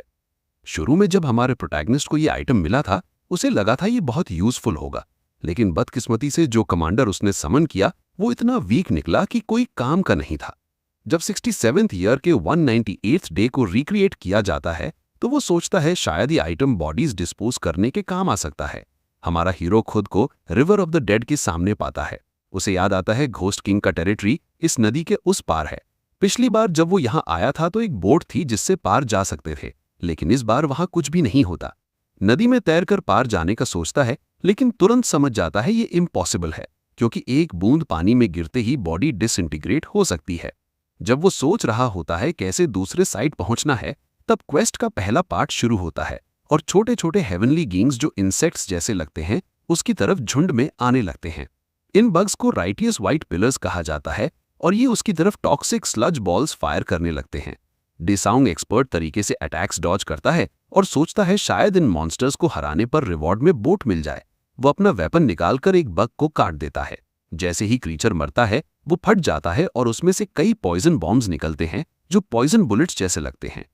अटैक्स डॉज करने के बजाय वो एक सिंपल बैरियर से सबको रोक देता है, लेकिन उसे ये प्रोसेस स्लो और इरिटेटिंग लगता है क्योंकि एक एक करके बग्स को मारना पड़ रहा है। तो वो तुरंत दूसरे बग को टारगेट करता है और आगे डैश करके बाकी सब बग्स को भी पल भर में काट देता है। क्वेस्ट कंप्लीट होते ही उसे इम्प्लीमेंटेशन रेट का 50% मिलता है और रिवॉर्ड में एक आर्मर मिलता है जिसका नाम वर्मिन्स ब्लेसिंग है। आर्मर का स्टेटस बताता है कि ये यूजर को डेड एनर्जी से इम्यून बना देता है, मतलब शायद वो इसे पहनकर नदी में तैर सकता है। बिना टाइम वेस्ट किए वो आर्मर पहनकर नदी में तैरकर पार निकल जाता है। एक नोटिफिकेशन आता है जिसमें बताया जाता है कि पैंथियन के डीमन बीस्ट्स उसकी स्विमिंग स्किल से इम्प्रेस्ड हैं और हेल्प ना कर पाने के लिए माफी मांगते हैं। ये सुनकर वो और इरिटेट हो जाता है। वो जल्दी से घोस्ट किंग के टेरिटरी में पहुंचता है और हैरानी से देखता है कि अनडेड कासल गायब हो चुका है। एक और नोटिफिकेशन आता है जिसमें डीमन बीस्ट्स फिर माफी मांगते हैं कासल के गायब होने के लिए, जो उसे और चिढ़ाता है। वो सोचता है शायद कुछ साइड क्वेस्ट्स कंप्लीट करने से कासल वापस मिल जाए। तभी उसके सामने एक लंबी स्ट्रक्चर अपीयर होती है जिसे हेवनली ऑबलिस्क कहते हैं, जिसके बेस पर एक गेट होता है। जैसे ही वो सोचता है नेक्स्ट क्वेस्ट कब शुरू होगा, एक सिस्टम विंडो खुल जाता है जो कहता है 2 घंटे में 1000 हेवनली क्रीचर्स मारने होंगे सेकंड क्वेस्ट कंप्लीट करने के लिए। ये मैसेज आते ही एक मॉन्स्टर उसके सामने मटीरियलाइज होता है और वो तुरंत पहचान लेता है कि ये कमांडिंग जनरल है। उन्हें डीमन समझकर वो चिल्लाता है, अपने लॉर्ड के सामने घुटनों पर आओ। लेकिन एक और नोटिफिकेशन आता है जिसमें डीमन बीस्ट्स उनके साथियों के बिट्रेल के लिए माफी मांगते हैं। जैसे ही मॉन्स्टर्स उसकी तरफ दौड़ते हैं वो कई को मार देता है, लेकिन नोटिस करता है उनके कोर्स गायब हैं। उसे शक होता है शायद ये आर्किटेक्चरल पिलर ही इस एनोमली की वजह है। वो ब्लड न्यूट्रलाइजेशन एक्टिवेट करता है और खुद को half human half demon hybrid में बदल देता है, जिससे उसके स्टैट्स और स्किल अटैक पावर 300% बढ़ जाती है। इस नई स्ट्रेंथ के साथ वो आगे डैश करता है और कमांडिंग जनरल्स के ग्रुप्स को गिराता चला जाता है। जब वो पिलर के पास पहुंचता है तो सोचता है शायद इसे अंदर से तोड़ना ज्यादा इफेक्टिव होगा। वो गेट की तरफ दौड़कर टावर में घुस जाता है और जो भी सामने आता है उसे मार देता है। कुछ ही सेकंड्स में पूरा स्ट्रक्चर तोड़ देता है। जैसे ही टावर गिरता है, सस्पिशियस कोरलेस डीमंस हवा में घुलकर गायब हो जाते हैं। इसके साथ सेकंड क्वेस्ट भी खत्म हो जाता है और सोल प्रिजन का इम्प्लीमेंटेशन रेट कंप्लीट हो जाता है। रिवॉर्ड में उसे 2 ऑब्स मिलते हैं, एक पर्पल और एक ऑरेंज। वो सोचता है एक रिवॉर्ड होगा और दूसरा इम्प्लीमेंटेशन आइटम। पहले वो पर्पल ऑब उठाता है और चेक करता है। उसे देखकर खुश हो जाता है क्योंकि ये वही वेपन होता है जो वो ढूंढ रहा था। ये उसे 3 स्किल्स देता है। पहला, डेड टारगेट को इम्प्रिजन करने का, दूसरा उसे रेजरेक्ट करने का और तीसरा उसकी मेमोरी में झांकने का। जबकि उसका मेन पर्पस कॉप्सेस कलेक्ट करना था इन्फॉर्मेशन के लिए, उसे थोड़ा डिसअपॉइंटमेंट होता है क्योंकि वो एक टाइम में सिर्फ 20 सोल्स इम्प्रिजन कर सकता है। फिर वो दूसरा ऑर्ब उठाता है जो रून ऑफ एक्सपेंशन निकलता है। वो रून को सोल प्रिजन आर्टिफैक्ट में एनग्रेव करता है और उसकी कैपेसिटी 20 से बढ़कर 100 हो जाती है, जो उसके काम के लिए काफी है। सेटिस्फाइड होकर वो सोल प्रिजन लेकर पैंथियन से निकलने का फैसला करता है क्योंकि उसका काम पूरा हो चुका है। लेकिन अचानक डिमोनिक बीस्ट्स एक और मैसेज भेजते हैं और उसे सावधान रहने को कहते हैं। वो बस उन्हें न्यूसेंस समझता है। एक गोल्डन पैनल उसके सामने खुलता है, लेकिन वो उसे टाइम वेस्ट समझकर इग्नोर कर देता है। उनकी बेकार रिडल्स को झाड़कर वो पैंथियन से बाहर आ जाता है। जब वो वापस उस जगह पर आता है जहां उसने स्नाइपर लेडी की बॉडी छोड़ी थी, तो देखता है वो वहां नहीं है। लाश खुद चलकर नहीं जा सकती, या जा सकती है। डेसॉन्ग थका हुआ था और घर लौटने का डिसाइड करता है। घर में एंटर करते ही उसकी बहन झांक कर कहती है वो लेट आया है। राइस सूप ठंडा हो रहा है कहकर वो उसे बुलाती है और सूप गर्म कर देती है। जब वो खाना शुरू करते हैं तो माँ टीवी बंद कर देती है। हमारा लड़का बात शुरू करता है और कहता है दुनिया कितनी बदल गई है। माँ कहती है उसे डर था वो शॉक हो जाएगा, इसलिए उसने सब नहीं बताया। वो एक माँ के रूप में खुद को यूजलेस महसूस करने के लिए माफी मांगती है। डेसॉन्ग उसे तसल्ली देता है और कहता है वो थैंकफुल है कि वो इतने साल सरवाइव कर गई। फिर वो माँ और बहन से पूछता है क्या वो अपने लिए कुछ लेना चाहते हैं। माँ शर्माकर उससे और सूप ऑफर कर देती है। लंच के बाद चान्हो को कॉल करता है और बताता है वो कुछ टाइम के लिए अंडरग्राउंड जा रहा है। चान्हो पूछता है क्या ये लाइसेंसिंग एग्जाम की प्रिपरेशन है। डीमन लॉर्ड कहता है ये ट्रेनिंग जैसा ही है, लेकिन असल में उसे एक बग मिला था जो गायब हो गया है और उसे ढूंढना है। दोस्त को कुछ समझ नहीं आता। डेसॉन्ग फिर चान्हो से कहता है उसकी माँ और बहन का ख्याल रखे जब तक वो वापस आए, और डिसाइड करता है थोड़ा ज्यादा विजिबल होकर उन लोगों को बाहर निकाले जो स्नाइपर लेडी के पीछे थे। सीन शिफ्ट होता है होगमा क्लैन बिल्डिंग पर, जहां नए पावरफुल हंटर को कैसे हैंडल करें इस पर बात हो रही होती है। बी रैंक असैसिन लेडी की मरने की बात सुनकर स्याको कहता है उसे भूल जाओ। विलन वाली मुस्कान के साथ वो रैंकिंग टेस्ट सैबोटाज करने का आइडिया देता है। ये कहकर वो वाटर टैंक में खड़े ए रैंक पंक जिनॉल की तरफ मुड़कर पूछता है क्या वो रेडी है। वो कहता है वो हमेशा से रेडी था। एक साइंटिस्ट उसे एक मिस्टीरियस सीरम देने की तैयारी करता है। सैडिस्टिक स्माइल के साथ स्याको उसे वॉर्न करता है कि उससे दिमाग तोड़ देने वाला दर्द होगा, लेकिन वो कॉन्फिडेंटली कहता है जब से ज्वाइन किया तब से प्रिपेयर था। स्याको के सिग्नल मिलते ही मैड साइंटिस्ट प्रोसेस शुरू करता है। पानी में बबल्स फटने लगते हैं और जिंगल की वेन्स डाइविंग सूट के अंदर से उभरने लगती हैं। दांत भींचकर उसकी आंखें सफेद हो जाती हैं और वेन्स पर मैजिकल एनर्जी चमकने लगती है। अचानक साइंटिस्ट घबराकर कहता है अगर प्रोसेस चलता रहा तो वो मर सकता है, लेकिन स्याको बिल्कुल काम रहता है और कहता है वो इतना वीक बंदा रिक्रूट ही नहीं करता। जब 90% सीरम इंजेक्ट हो जाता है तो जिंजल दर्द में चीखने लगता है और उसकी आंखें बाहर निकलने लगती हैं। तभी उसका हार्ट रेट फ्लैट लाइन हो जाता है। जिंजल बिल्कुल ढीला पड़ जाता है और साइंटिस्ट कहता है वो मर गया, लेकिन स्याको उसे चुप रहने को कहता है। अचानक ए लैंकर के हाथ हिलने लगते हैं और साइंटिस्ट शॉक में रह जाता है जब उसका हार्ट दोबारा धड़कने लगता है। अब चमकती हुई ग्रीन आंखों के साथ जिंजल एक पावरफुल पंच में टैंक तोड़कर बाहर आ जाता है। उसके बॉडी से एनर्जी फूट रही होती है। स्याको क्रीपी स्माइल के साथ उसे कॉम्प्लीमेंट करता है और आने वाले दिनों में उसकी परफॉर्मेंस देखने के लिए एक्साइटेड होता है। इधर हमारा प्रोटैगनिस्ट रूफ पर चान्हो से चैट कर रहा होता है। दोस्त कहता है उसे एसोसिएशन का इक्विपमेंट यूज करना पड़ेगा। ये पढ़कर वो खुद एक एक्सपेरिमेंट करता है। एक स्टिक पकड़कर हमारा लड़का एक ओपी लूप होल डिस्कवर करता है, इनविजिबल हेल आर्मर। जब उसे पता चलता है आर्मर इनविजिबल है तो जजमेंट डैगर इन्वेंट्री से निकालता है। सिस्टम को कमांड देकर वो वुडन स्टिक को डैगर के रूप में रिकॉग्नाइज करवाता है और असली वेपन गायब हो जाता है। सिस्टम कंफर्म करता है कि स्टिक अब डैगर से ओवरराइट हो चुकी है। अब हॉगवर्ट्स के स्टूडेंट की तरह एक छोटी सी वॉन्ड से वो डिसमन को डिस्ट्रॉय कर सकता है। ये उसे एक नया आइडिया देता है, तो वो फिर से पैंथियन में एंटर करता है और इस बार फ्लेम किंग की टेरिटरी में कदम रखता है। वहां दोबारा आकर वो अपनी डिससैटिस्फैक्शन जाहिर करता है। अचानक ऑर्गिल के सर्वेंट्स की पूरी आर्मी बर्फ जैसी सफेद आर्मर पहने लाल आंखों वाले वुल्व्स उसे घेर लेती है। सिस्टम तुरंत एक क्वेस्ट देता है उनमें से 1000 को गिराने का। बदले में उसे मिलने वाली वेपन हेलफायर ग्रेट सोर्ड का आधा हिस्सा। हमारा हीरो अपना हाथ काटकर खून बहाता है, ये सोचकर नाराज कि इतने छोटे दुश्मनों के लिए सोल प्रिजन यूज करना पड़ेगा। एक वुल्फ तुरंत उसके सामने आ जाता है, लेकिन वो बिल्कुल बेपरवाह रहता है और अपनी किलिंग स्प्री शुरू करने को रेडी हो जाता है। अपनी इनसेन स्पीड और फ्लाइंग डैगर के साथ वो इन हेवी आर्मर्ड वुल्फ्स को बटर की तरह काटने लगता है। 33 गिरे हुए सोल्जर्स को कंट्रोल में लेकर वो उन्हें कॉप्स प्रिजन से समन करता है। फिर से वुल्फ्स का झुंड उस पर टूट पड़ता है, लेकिन इस बार उनके ही जैसे शैडोज उनके सर कुचल देते हैं। ऑर्किल की आर्मी कंफ्यूजन में जम जाती है जब उनके एग्जैक्ट रेप्लिकाज जमीन से निकलकर खड़े हो जाते हैं। अपने मास्टर के कमांड पर शैडो आर्मी उनकी जगह लड़ने लगती है। दोनों तरफ से खूनी टकराव शुरू होता है और हेल का रूलर आराम से स्मोक निकाल लेता है, लेकिन तुरंत खांस कर उसे फेंक देता है। ये समझ नहीं पाता चन हो कैसे इस घटिया चीज का मजा लेता है। थोड़ी देर में एक दुश्मन उसकी मिनियन आर्मी को चीर कर उसके पास पहुंचता है, लेकिन अटैक करने से पहले ही शैडो आर्म्स उसे पीछे से पकड़ लेती हैं जब वो रीजनरेट कर रहा होता है। हेल का रूलर इस मोमेंट का मजा लेता है, अपने फियरलेस और अनडाइंग मिनियंस को काम करते देखकर। फिर भी स्लो प्रोग्रेस से तंग आकर उसे याद आता है कि वेपन तक पहुंचने के बीच एक और क्वेस्ट है। एक फायरी ऑरा उसके अराउंड फैल जाता है और वो जमीन को किक करके पटाखे की तरह आसमान में शूट हो जाता है। उसे लगता है इन दुश्मनों पर 2 घंटे बर्बाद करना बेकार है। वो डिसाइड करता है एक ही बार में सब खत्म करे। एक शैतानी मुस्कान के साथ वो रॉकेट स्पीड से नीचे गिरता है। एक blinding golden comet desert plains पर गिरता है और एक जबरदस्त शॉकवेव के साथ सारे मॉन्स्टर्स को मिटा देता है। सीन सोल क्लैन HQ में शिफ्ट होता है, जहां सैमुराई लेडी शिन चोयोंग एक पर्पल डमी मॉन्स्टर को काट कर प्रैक्टिस कर रही होती है। सिमुलेशन खत्म होने पर ग्लास के पीछे खड़े 2 आदमी उसकी एबिलिटीज असेस करते हैं।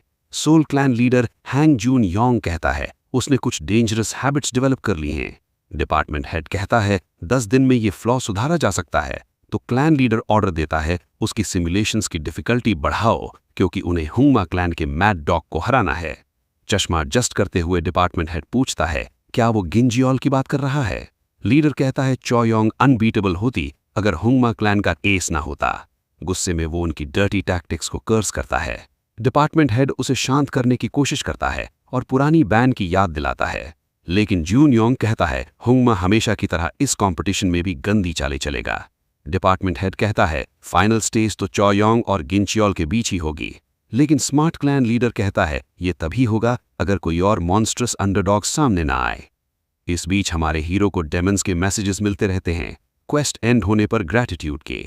अनॉयन होकर वो कॉप्सिस पर बैठकर स्मोक करता हुआ कहता है सिस्टम में म्यूट बटन होना चाहिए। एक आधा मरा वुल्फ ग्राउल करता है तो वो उसे चुप रहने को बोलकर एक स्टैब में उसकी जान ले लेता है। यही उसका 1000वां किल होता है और उसे हेलफायर ग्रेट सोर्ड का आधा हिस्सा मिल जाता है। दुश्मनों की सोल्स एक ऑर्ब में जमा होने लगती हैं और एक स्पेशल आइटम बन जाता है। पढ़कर पता चलता है इसे एक ऑल्टर पर चढ़ाना होगा। डेमन लॉर्ड को पसंद नहीं आता उसे किसी पेजेंट की तरह ऑल्टर ढूंढना पड़े, लेकिन जैसे ही वो सोल स्टोन उठाता है एक जायंट स्ट्रक्चर जमीन से निकाल आता है और काम आसान हो जाता है। अब ग्रेट सोर्ड के सेकंड क्वेस्ट की शुरुआत होती है। उसे सोल स्टोन ऑफर करना होगा और गार्डियन सर्पेंट द्वारा पहचाना जाना होगा। वो बिना टाइम वेस्ट किए स्टोन को सैक्रिफिशियल बोल में डाल देता है। तुरंत एक जाइगैंटिक स्नेक समन हो जाता है। आंखें सिकोड़कर हमारा लड़का उससे स्टेयर डाउन करता है। तब एक पैनल आता है जिसमें विक्ट्री कंडीशन होती है उसके सवालों का जवाब देना। डेमन किंग हैरान हो जाता है और क्विज देने वाली बात पर स्कॉफ करता है। वो सीधा स्नेक को क्वेश्चन पूछने को बोलता है, लेकिन जो आवाज निकलती है वो डबल स्पीड चाइनीज रैप से भी ज्यादा बेकार लगती है। फ्रस्ट्रेशन में वो सीधा डैगर उसकी आंख में घुसा देता है। स्नेक दर्द में चीखता है, लेकिन वो रुकता नहीं। दूसरी तरफ इशारा करके डैगर उसके दूसरे आंख से बाहर निकाल देता है। डैगर वापस बुलाकर वो रेज में सर्पेंट पर टूट पड़ता है और सिस्टम पर गुस्सा करता है, जैसे वो सोच रहा हो वो सॉफ्ट हो गया है। उसे चैलेंज करता है अपनी पूरी ताकत से लड़ने के लिए और बार बार उसका सर पीटता है। सर्पेंट का सर मफिन की तरह फूल जाता है और फिर फट जाता है और हमारा हीरो उसके खून में नहा जाता है। लेकिन अपने एक्सपीरियंस से उसे ये फाइट सस्पिशियसली ईजी लगती है। मुड़कर वो रीजनरेट होने वाले एंशिएंट पैटर्न को पहचान लेता है। कॉन्फिडेंट होकर वो बीस्ट को अटैक करने को बुलाता है। स्नेक मुंह खोलकर उस पर झपटता है और उसे अपने जबड़े में पकड़ लेता है। अंदर ब्लू रीजनरेशन फ्लेम जल रही होती है, लेकिन हमारा हीरो सब समझ चुका होता है। वो सीधा उसके मुंह के अंदर घुस जाता है। स्नेक कंफ्यूज्ड होकर सर हिलाता है। तभी उसकी प्यूपल्स फट जाती हैं और वो उसे उल्टी कर देता है। हमारा प्रोटैगनिस्ट एपिक लैंडिंग करता है और उसके हाथ में एक फायरी ब्लू वेपन होता है, hello fire great sword. System उसे कांग्रेचुलेट करता है, लेकिन कहता है स्किल्स अभी सील्ड रहेंगी जब तक क्वेस्ट कंप्लीट ना हो। फिर भी वो कहता है इतना ही काफी है इस बड़े वर्म को हराने के लिए। वो ग्रेट सोर्ड को दोनों हाथों से पकड़कर सर्पेंट पर वार करता है। आग जैसी एनर्जी सर से पूंछ तक दौड़ती है और बॉडी 2 हिस्सों में कट जाती है। क्वेस्ट यहीं खत्म हो जाता है। स्नेक जिंदा नहीं तो आंसर सुन नहीं सकता। पूरी एक्टिव ग्रेट सोर्ड को पकड़कर डेमन किंग पागल सी स्माइल देता है और अगले स्टेप का इंतजार करता है। तब एक पैनल अनाउंस करता है ट्रायल ऑफ स्कॉर्चिंग फायर। उसे 10 दिन तक जलती हुई एगनी झेलनी होगी वेपन को पूरी तरह अनलॉक करने के लिए। आग उसे घेर लेती है, लेकिन वो बिल्कुल काम रहता है। वो सोर्ड को कमांड देता है जलना बंद करे और अपने राइटफुल ओनर को ना जलाए, लेकिन टाइमर चल रहा होता है। सोर्ड से भी ज्यादा फायरी एटीट्यूड में वो फ्लेम किंग को होश में आने को कहता है और तुरंत टाइमर 0 हो जाता है। सोर्ड अपने मास्टर से माफी मांगता है। ये देखकर वो शांत हो जाता है और अपने पुराने पार्टनर को ग्रीट करता है, क्योंकि सब डेमन्स को हेल के फाइनल डेस्टिनेशन में भेज दिया गया था उसके जाने के बाद। उसके डिपार्चर के बाद हेल में क्योस मच गया था। हमारा हीरो रिलीव्ड होता है कि उसे उस खतरनाक जगह वापस जाए बिना अपना वेपन मिल गया। डेमन सोर्ड कहता है वो अपने रूलर का इंतजार कर रहा था, जिससे वो सोचता है कहीं उसका पार्टनर उससे नाराज तो नहीं। फ्लेम किंग कहता है वो उससे नफरत नहीं करता, बल्कि उससे करता है जो उसके बाद हुआ। कंफ्यूज्ड होकर मोनार्क उसे डिटेल में बताने को कहता है। सोर्ड बताता है हेवनली बीइंग्स ने रूलर की एब्सेंस में हेल पर हमला किया और सब डेमन्स को सील करके पैंडेमोनियम में भेज दिया। वो कहता है वो खुद स्नेक के अंदर छुपकर बच गया और अपने लॉर्ड का इंतजार करता रहा। वो पूछता है वो वापस क्यों आया। हमारा लड़का कहता है वक्त आने पर बताएगा। फिर वो सब्जेक्ट बदलकर सोल से गिरे एनर्जी ऑब के बारे में पूछता है। फ्लेम किंग वॉर्न करता है और कहता है उसने सेम एनर्जी हेवनली बीइंग से महसूस की थी। जरा सा अनईजी होते हुए भी हेल का रूलर हाथ उठाकर ऑर्ब एब्जॉर्ब कर लेता है, ये सोचकर सिस्टम फेक रिवॉर्ड नहीं देगा। पैनल आता है जिसमें लिखा होता है एक और ऑर्ब चाहिए एक हिडन एरिया एक्सेस करने के लिए। जब पूछा जाता है क्या वो अर्थ वापस जाएगा, वो कहता है अभी और रिवॉर्ड्स लेने बाकी हैं। अर्थ पर सोल क्लैन का एक एम्प्लॉई चन्हो से वायरल मैसेकर वीडियो पर बात कर रहा होता है और चन्हो ऑकवर्डली अपने दोस्त की आइडेंटिटी छुपा रहा होता है। तभी डायरेक्टर आता है और उसे प्राइवेट बात के लिए बुलाता है। चन्हो पूछता है उसे ही क्यों बुलाया गया। डायरेक्टर कहता है बस साथ में स्मोक एंजॉय करना है। रूफटॉप पर सिगरेट शेयर करते हुए वो पूछता है क्या चन्हो वाकई मैसेकर के सेंटर में था। चन्हो समझ जाता है वो इनफेमस अवेकेंड को रिक्रूट करना चाहता है। दोस्त को बचाने के लिए वो कहता है कुछ खास नहीं हुआ। डायरेक्टर फिलोसॉफिकल टोन में कहता है वो किसी भी प्राइस पर उस लड़के को रिक्रूट करेगा। चन्हो ऑकवर्ड स्माइल देता है और बात को चोयोंग की तरफ मोड़ देता है। ये सुनकर डायरेक्टर चुप हो जाता है। जब चन्हो दोबारा पूछता है तो वो कहता है वो लड़की खुद को बहुत पुश कर रही है। डिसाओ के लाइसेंसिंग केस से 7 दिन पहले चोयोंग सोल क्लैन HQ में सबसे टफ सिमुलेशन में ट्रेनिंग करती दिखती है। B rank samurai lady practice dummies को अपीयर होते ही काट देती है, लेकिन जब ज्यादा दुश्मन उसे घेर लेते हैं तो वो ओवरवेल्म हो जाती है और एक डमी उसके कंधे को काट लेता है। इसी वक्त डायरेक्टर तुरंत सिमुलेशन बंद कर देता है। चौंक कर चोयोंग उसे रुकने और एक और चांस देने की भीख मांगती है, लेकिन जैसे ही एनिमीज गायब हो जाते हैं वो क्लैन लीडर की तरफ मुड़कर उसे अपनी परफॉर्मेंस पर बात करते हुए सुनती है। फ्रस्ट्रेशन में चोयोंग कहती है अगर उसे और मौका मिलता तो वो बेटर करती।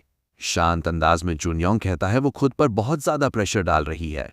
इस पर चोयोंग कंप्लेन करती है कि वो हमेशा उसे एनकरेज करता था, जो चाहे हासिल करने के लिए चाहे कितनी भी तकलीफ क्यों न झेलनी पड़े। अपना काम टोन बनाए रखते हुए क्लैन लीडर कहता है कि ये एडवाइस सिर्फ फिजिकल ट्रेनिंग के लिए थी। थोड़ी सी सरकाज़म के साथ चोयोंग कहती है उसे अपनी बॉडी की लिमिट्स उससे ज्यादा अच्छे से पता है और इंसिस्ट करती है कि उसने कुछ ओवर नहीं किया। जुनयोंग अब थोड़ा सरकास्टिक होकर पूछता है क्या उसे लगता है वो खुद को एक AI से ज्यादा जानती है। वो उसे कहता है अपनी करंट मेंटल स्टेट को नॉर्मल स्टेट से कंपेयर करे। जब वो अपना हेवायर ग्राफ देखती है तो चोयोंग रिग्रेटफुली अपनी गलती मान लेती है। जुनयोंग दांत भींचकर पूछता है क्या उसे अभी तक AI द्वारा फ्लैग की गई अब नॉर्मल मेंटल स्टेट नजर नहीं आई, लेकिन वो उदास टोन में कहती है सब टॉप 5 में पहुंचने के लिए है। ये सुनकर क्लैन लीडर उससे पूछता है क्या उसका असली मोटिव रैंक अप करना है, क्या वो A रैंक गेट्स तक पहुंचना चाहती है जहां उसे ज्यादा ग्लोरी और पैसा मिल सके। लेकिन चोयोंग बॉटल इतनी जोर से पकड़ती है कि वो टूट जाती है और होंठ दबाते हुए कहती है उसकी इच्छा पैसा या फेम नहीं बल्कि दुनिया के सब मॉन्स्टर्स को मिटा देना है। 2 दिन बाद होंगमा क्लैन बिल्डिंग में स्योकू एक हेवीली सिक्योर्ड एरिया में जाता है। अपने फिंगरप्रिंट्स से वो हाई सिक्योरिटी डोर खोलता है जो धीरे से खुलता है और एक मिस्टीरियस रूम दिखाता है। बुरी स्मेल से परेशान होते हुए स्योकू देखता है उसका सब्जेक्ट सरप्राइजिंगली ठीक चल रहा है। वेंटिलेशन और लाइटिंग चेंज करने की बात करते हुए उसकी नजर एक आदमी पर पड़ती है जो झुककर लाश खा रहा होता है। जिन स्कोल कच्चा गोश्त चबाते हुए जानवर की तरह उसे घूरता है जो उसके बारे में बोल रहा होता है। स्योकू बिल्कुल बेपरवाह रहकर कैजुअली कहता है ए रैंकर को खाते रहना चाहिए और अच्छे से रेस्ट करना चाहिए ताकि मॉन्स्टर सेरम काम करता रहे।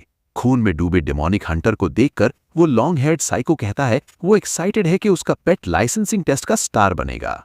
ऐसे ही 2 और दिन बीत जाते हैं।